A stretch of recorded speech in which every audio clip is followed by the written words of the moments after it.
તો આપણે મૂળતંત્રની રચનાની વાત કરતા હતા. એટલે પ્રાથમિક મૂળમાંથી ક્રમશઃ નીકળતી આ જે શાખા છે એ દ્વિતીયક છે. દ્વિતીયકમાંથી જે બહાર નીકળે છે તૃતીયક છે. અને તમે જોઈ શકો છો એની પર નાના નાના તંતુ જેવી રચના જે છે એને મૂળરોમ કહેવાય. મૂળરોમ એ પાણીના શોષણ માટે વિકસિત થયેલી રચના છે. પ્રાથમિક મૂળ હંમેશા વધુ ઊંડાઈએ અને મજબૂત રીતે જ વિકસતું હોય છે. સારું, 3 મૂળની આપણે ચર્ચા કરી.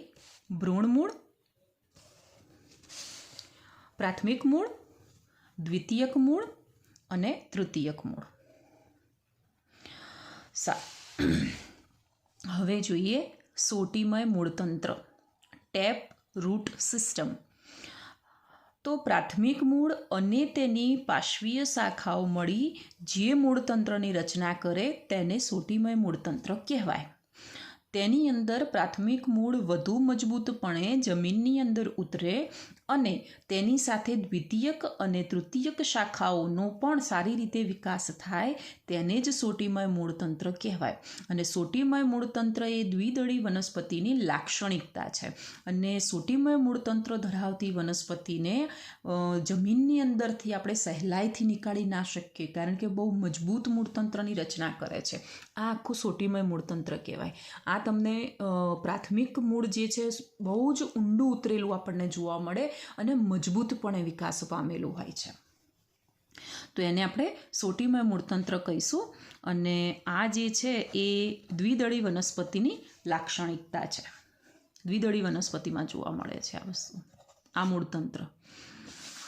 તો ચલો તંતુમય મૂળતંત્ર જોઈ લઈએ કે તંતુમય મૂળતંત્ર કોને કહેવાય. તો એકદળી વનસ્પતિની અંદર પ્રાથમિક મૂળ અલ્પજીવી હોય છે. અને અલ્પજીવી એટલે થોડાક સમય પૂરતું જીવંત રહે છે અને પછી એ મૃતપ્રાય થઈ જાય છે, મરી જાય છે, અથવા તો નિષ્ક્રિય, એનો વિકાસ આગળ થતો નથી.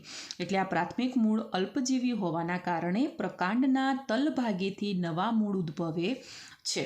અને પ્રકાંડના તલભાગ અથવા અન્ય કોઈ પણ ભાગમાંથી ઉદ્ભવેલા મૂળ દ્વારા જે મૂળતંત્રની રચના થાય તેને આપણે કહીશું તંતુમય મૂળતંત્ર. ફરીથી સમજી લો, એકદળી વનસ્પતિની અંદર મૂળતંત્ર જે છે છીછરું હોય છે. હવે જો આ સોટીમય મૂળતંત્ર તો આપણે જોયું, તો તંતુમય મૂળતંત્ર કેવી રીતે ડેવલપ થયેલું હોય છે. તો આ સમજી લો જમીનનું લેવલ છે અને તંતુમય મૂળતંત્ર આ રીતે જ વિકાસ પામેલું હોય. બરાબર, બહુ જમીનમાં ઊંડું ના ઉતર્યું હોય. ટૂંકમાં આ મૂળતંત્ર તમે જેવું જમીનમાંથી આમ બહાર કાઢો ફટ દઈને ઉખડી જાય. બરાબર, ઘાસ પ્રકારની વનસ્પતિમાં જોવા મળે, તૃણ પ્રકારની વનસ્પતિની અંદર.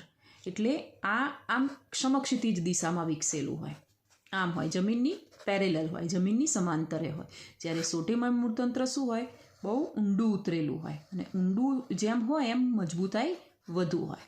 તો આ પ્રકારનું મૂળતંત્ર એ દ્વિદળીમાં જોવા મળે અને આ પ્રકારનું મૂળતંત્ર જે છે એકદળીમાં જોવા મળે. ફરીથી સમજી લો, કેમ એકદળીમાં તંતુમય મૂળતંત્ર થયું ને દ્વિદળીમાં કેમ સોટીમય થયું. તો દ્વિદળીની અંદર પ્રાથમિક મૂળ મજબૂત છે અને જીવંત રહેતું હોય છે. જ્યાં સુધી વનસ્પતિ અસ્તિત્વમાં છે ત્યાં સુધી પ્રાથમિક મૂળ મજબૂતપણે વિકસે છે અને જીવંત રહેતું હોય છે. જ્યારે ઘાસ પ્રકારની વનસ્પતિમાં, એટલે કે એકદળી વનસ્પતિમાં, આ પ્રાથમિક મૂળ જે છે ને અલ્પજીવી હોય છે. કુદરતી એવું જ છે એનામાં. અલ્પજીવી એટલે ટૂંકા સમય માટે જીવંત રહેતું હોય છે. બરાબર, હવે ટૂંકા સમય માટે જીવે એટલે પછી વનસ્પતિની જે પાણીની જરૂરિયાત હોય એ કોણ પૂર્ણ કરે. એટલે આમાંથી પ્રકાંડના તલભાગેથી અથવા તો અન્ય કોઈ ભાગમાંથી આવા રૂટ, મૂળ ડેવલપ થતા હોય છે, વિકાસ પામતા હોય છે.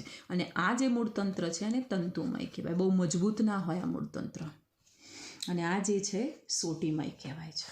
એટલે સોટીમય મૂળતંત્ર જે છે એ દ્વિદળીની લાક્ષણિકતા છે અને તંતુમય જે છે એકદળીની લાક્ષણિકતા છે. સારું, હવે આપણે જોઈએ બીજા 2 પ્રકાર, સ્થાનિક મૂળતંત્ર અને અસ્થાનિક મૂળતંત્ર. તો જુઓ, સ્થાનિક મૂળતંત્ર આપણે કહી રહીએ તો સ્થાનિક મૂળની વ્યાખ્યા આપણે શું કરીશું કે ભ્રૂણ મૂળમાંથી જ જે મૂળતંત્રનું નિર્માણ થયું હોય તેને સ્થાનિક મૂળ કહેવાય, કારણ કે તે તેની મૂળભૂત જગ્યાએથી જ નિર્માણ પામ્યું છે. ફરી બોલું, જે મૂળતંત્રનો વિકાસ ભ્રૂણ મૂળમાંથી જ થયો હોય તેને સ્થાનિક મૂળતંત્ર કહેવાય. એને પ્રોપર જગ્યાએથી, પ્રોપર રૂટ કહેવાય એને પ્રોપર જગ્યાએથી નીકળ્યું છે, એની કુદરતી જગ્યા જે છે ત્યાંથી જ ડેવલપ થયેલું છે, એટલે આપણે એને સ્થાનિક મૂળ કહીશું. ને સ્થાનિક મૂળ એ સોટીમય મૂળતંત્રને કહીશું આપણે, બરાબર. એટલે ફરીથી સમજી લો, સ્થાનિક મૂળની વ્યાખ્યા શું છે કે જે મૂળતંત્રનો વિકાસ ભ્રૂણ મૂળમાંથી જ થયો હોય તેને સ્થાનિક કહેવાય. તો અસ્થાનિક કોને કહીશું? એડવેન્ટેટિયસ રૂટ છે. ભ્રૂણ મૂળ સિવાયના કોઈ પણ અન્ય ભાગમાંથી જો મૂળતંત્ર વિકાસ પામ્યું હોય તો તેને અસ્થાનિક મૂળતંત્ર કહેવાય છે. ભ્રૂણ મૂળ સિવાયના એટલે ખરેખર રીતે તો ભ્રૂણમૂળમાંથી જ ડેવલપ થવું જોઈતું હતું, પણ ભ્રૂણમૂળમાંથી ડેવલપ થયું હોય થોડાક સમય માટે પછી મૃતપાય અથવા તો અલ્પજીવી રહ્યું હોય તો એને બીજા ભાગમાંથી મૂળતંત્રને ઉદ્ભવવું પડે, કારણ કે વનસ્પતિનું જીવન જોખમાય. પહેલું મૂળતંત્રનું જ કામ ચાલુ થાય. એટલે અલ્પજીવી હોય એટલે ભ્રૂણમૂળ સિવાયના વનસ્પતિના કોઈ પણ ભાગેથી એ મૂળતંત્ર ડેવલપ થતું હોય છે, એને અસ્થાનિક મૂળતંત્ર કહેવાય. અને સ્થાનિક મૂળતંત્રના ઉદાહરણમાં સોટીમય મૂળતંત્ર આવે અને અસ્થાનિક મૂળતંત્રના ઉદાહરણમાં તંતુમય મૂળતંત્ર આવે છે. આપણા પુસ્તકની અંદર વડની વડવાઈ પણ મૂકેલી છે કે વડવાઈ જે છે એક પ્રકારનું મૂળ જ છે, વાસ્તવમાં સ્તંભીય મૂળ કહેવાય છે, પણ અને એને અસ્થાનિક મૂળ પણ કહેવાય છે. બીજી એક નોંધ આપણે ધ્યાન રાખવાની છે કે બધી જ એકદળી વનસ્પતિઓ તંતુમય મૂળતંત્ર ધરાવે છે, એટલે કે અસ્થાનિક મૂળતંત્ર ધરાવે છે. બીજું આપણે સમજી લઈએ કે મૂળતંત્રનું કાર્ય શું છે. દરેક વનસ્પતિની અંદર મૂળ શું કામ કરે છે? તો જમીનમાંથી પાણી અને દ્રવ્યોનું શોષણ, વનસ્પતિના અન્ય ભાગોને જકડી રાખવા મજબૂતપણે, સંચિત ખોરાક એટલે કે પોષક દ્રવ્યોનો સંગ્રહ અને વનસ્પતિના વૃદ્ધિ નિયામકોનું સંશ્લેષણ કરવું. અને મૂળતંત્રનું મૂળભૂત કાર્ય સ્થાપન અને શોષણ છે. મૂળભૂત કાર્ય એટલે જમીનની અંદર પ્રસરી સ્થાપન કરવાનું અને સ્થાપન થયા બાદ શોષણ કરવાનું, પાણી ખનિજ દ્રવ્યોનું શોષણ કરવાનું, એટલે મૂળભૂત કાર્ય સ્થાપન અને શોષણનું થાય. સારું, તો આ મૂળતંત્રની આપણે વાત કરી. મૂળતંત્રની અંદર કેટલા મૂળની આપણે વ્યાખ્યા કરી એટલી તમારે તૈયાર કરી દેવાની. એક તો ભ્રૂણ મૂળની વ્યાખ્યા કરી આપણે, પછી પ્રાથમિક મૂળની આપણે વાત કરી, દ્વિતીયક મૂળની વાત કરી, તૃતીયક મૂળની વાત કરી, સ્થાનિક મૂળની વાત કરી, અસ્થાનિક મૂળની વાત કરી, એના પછી સોટીમય મૂળતંત્રની વાત કરી અને એના પછી તંતુમય મૂળતંત્રની વાત કરી. આટલા શબ્દોની આપણે સમજ મેળવી અને છેલ્લે મૂળના કાર્યો કે મૂળ વનસ્પતિમાં શું કાર્ય કરે છે. સારું, હવે એક આકૃતિ છે, આકૃતિ તમારે દોરવાની રહેશે, બરાબર. ન ફાવે તો મને કહેજો, દોરવાનો વિડીયો હું અપલોડ કરી દઈશ. જો આ છે લાક્ષણિક સપુષ્પી વનસ્પતિ, આખો છોડ છે સપુષ્પ વનસ્પતિનો, બરાબર.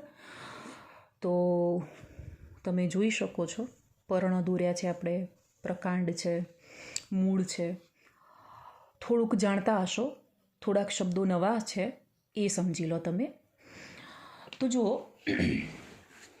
આ આપણે જમીનનું લેવલ બતાવ્યું છે આ રીતે, અને આ ભાગ જે છે જમીનની અંદર વિકસિત પામ્યો છે અને આ ભાગ જે છે જમીનની બહાર વિકસિત પામ્યો છે.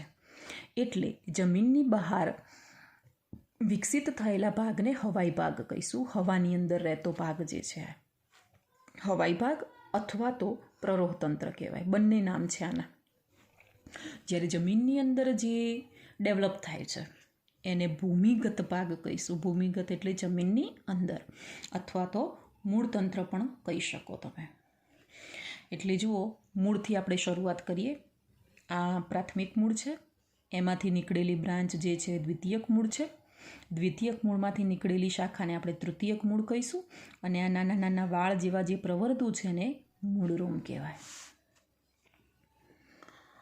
પ્રકાંડ. પછી આ પર્ણ છે. પર્ણની અંદર મેઇન જે છે આને મધ્ય શિરા કહેવાય. મધ્ય શિરામાંથી બીજી જે શિરાઓ નીકળે છે એને પાર્શ્વીય શિરાઓ કહેવાય. પછી આ પર્ણનો આગળનો ટોચનો ભાગ જે હોય છે એને પર્ણાગ્ર કહેવાય આને. પછી આ જે આખો પહોળો ચપટો પર્ણ કેવું હોય, આમ ચપટું હોય, બરાબર, તો આ જે છે એને પર્ણફલક કહેવાય. આ પર્ણફલક છે, આખો ઘેરાવ એને પર્ણફલક કહેવાય. પછી તમે જુઓ કે આ પ્રકાંડ છે, ખાસ ધ્યાન રાખજો, આ પ્રકાંડ છે અને આ પર્ણ છે. તો જુઓ, આ પર્ણ અને પ્રકાંડની વચ્ચેનો જે ખૂણો છે, ફરીથી સમજો, પર્ણદંડ અથવા તો પર્ણ સમજી લો, પર્ણ અને પ્રકાંડ વચ્ચેનો જે આ કોણ રચાય છે, જે ખૂણો રચાય છે, એને કક્ષ કહેવાય. ફરી બોલું, પ્રકાંડ અને પર્ણ વચ્ચે જે ખૂણાની રચના થાય છે અથવા તો જે કોણ રચાય છે એને કક્ષ કહેવાય. અને કક્ષમાંથી તમે જુઓ નાની નાની કલિકાઓ ડેવલપ થઈ છે, એને કહેવાય કક્ષકલિકા. બરાબર. પછી આ ટોચનો ભાગ જે છે એને અગ્રકલિકા કહેવાય. પછી આ પુષ્પકલિકા છે, કળી છે, અને આ ખીલેલું પુષ્પ છે. આ બધા હવાઈ ભાગો છે. એક વખત પ્રશ્ન પૂછાયેલો કે વનસ્પતિના હવાઈ ભાગોના નામ આપો, તો જમીનની ઉપરના બધા જ આવી જાય. હજુ આની અંદર આપણે ફળ મૂકી શકીએ, બીજ મૂકી શકીએ. હા, પછી એક ભાગ આપણે નિર્દેશિત કરવાનો રહી ગયો છે. આ જે છે, જે પ્રકારના જે ભાગેથી પર્ણ નીકળતું હોય એને ગાંઠ કહેવાય, નોડ કહેવાય. બરાબર. અને સમજી લો, આ એક પર્ણ નીકળ્યું એટલે આ ગાંઠમાંથી નીકળ્યું, આ બીજું પર્ણ એટલે આ ગાંઠમાંથી નીકળ્યું. એટલે દરેક ગાંઠ જેવો ભાગ હોય છે ત્યાં પર્ણ નીકળે છે. એટલે તમે જો, બે ક્રમિક ગાંઠ વચ્ચેના ભાગને એક આ ગાંઠ વિચારો અને એક આ, અથવા તો આ બે, કોઈ પણ બે ક્રમિક ગાંઠ. તો આ બે ક્રમિક ગાંઠ વચ્ચેના વિસ્તારને આપણે કહીશું આંતરગાંઠ, ઇન્ટરનોડ કહેવાય. બરાબર. આને ઇન્ટરનોડ કહીશું આપણે.